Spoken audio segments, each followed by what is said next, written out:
Alright, so in today's video, I'm going to show you how to change your front brake pads in your second gen Ford Explorer.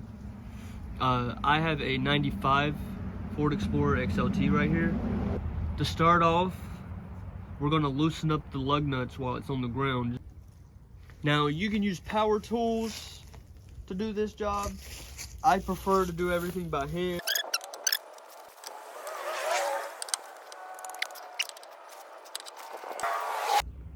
And then once you got all that done, all them loosened up, go ahead and get your jack, get it into position, and let's jack this thing up. But let's go ahead and finish getting these lug nuts off. What I tend to do once I have all my lug nuts, I like to set them aside. When I go to put them back on, I know exactly where they are. Alright, and once you get the wheel off, locate these two bolts on the back of the caliper right here. They're going to be a size 13 millimeter, but you're going to need a 3/8 drive ratchet and your 13 millimeter socket.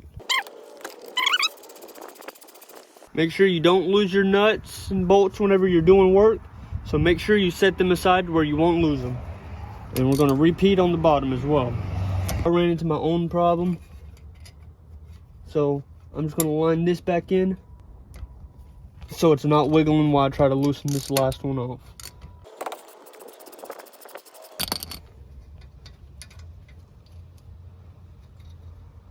Now that I got both my bolts, I need to get this one back out. Should be just those two bolts. Set them somewhere where you won't lose them. You can keep track of them so they don't get misplaced. Now you can take this off. Set that aside. And you're going to take your old pads, because you're no longer going to need them. With mine, I got these new clips to put in as well.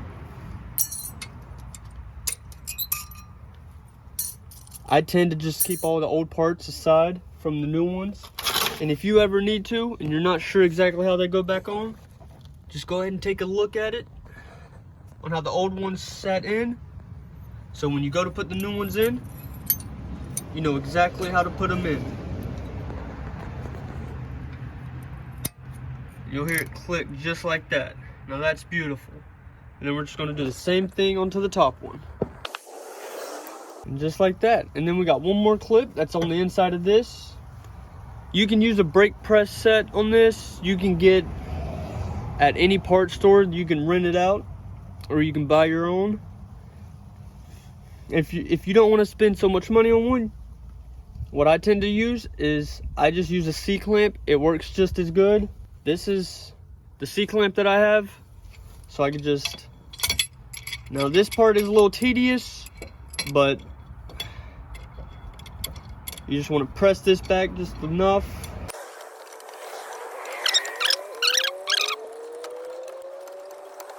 And get that clip out. I tend to find it easiest to do a pinch on both sides like this. I don't think that got pressed good enough. Now, there's the old one. Now, like I said, if you don't remember how it goes back in, typically on some of your pads that you may get, we'll have a diagram on where they go, and they're all labeled for you.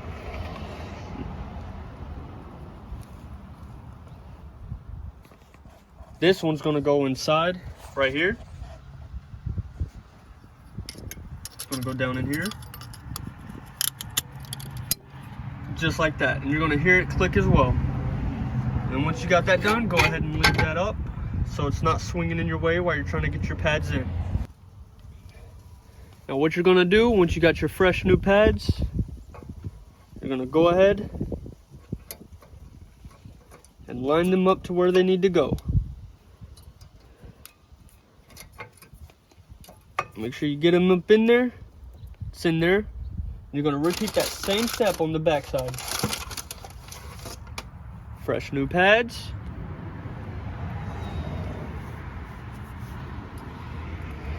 Make sure you line it up on these grooves right here on the back as well.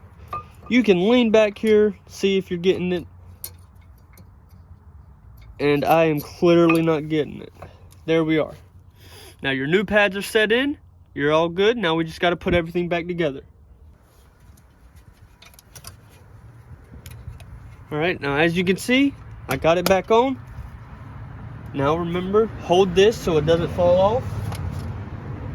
You're gonna grab your bolts right back again and just line them back up where they need to go.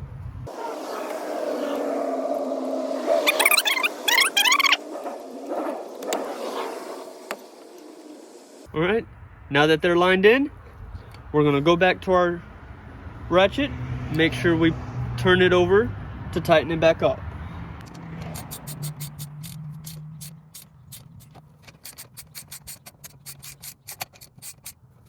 All right, now that they're nice and secured in there, you're all done with your new pads put in, back the wheel back on, put your lug nuts back on and torque them down to spec.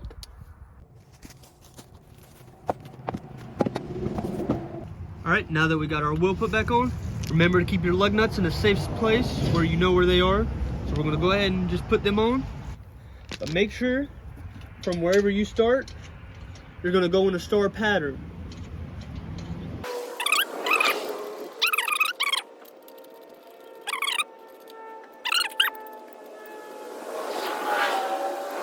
Now that they're all on there, you can go ahead and lower your jack.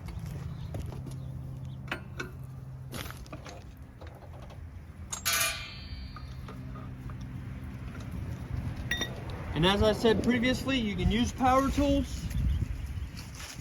As you can tell through this video, I like to do everything by hand. So I'm gonna go ahead and tighten these up in the same star pattern that we did, putting them on with our hands.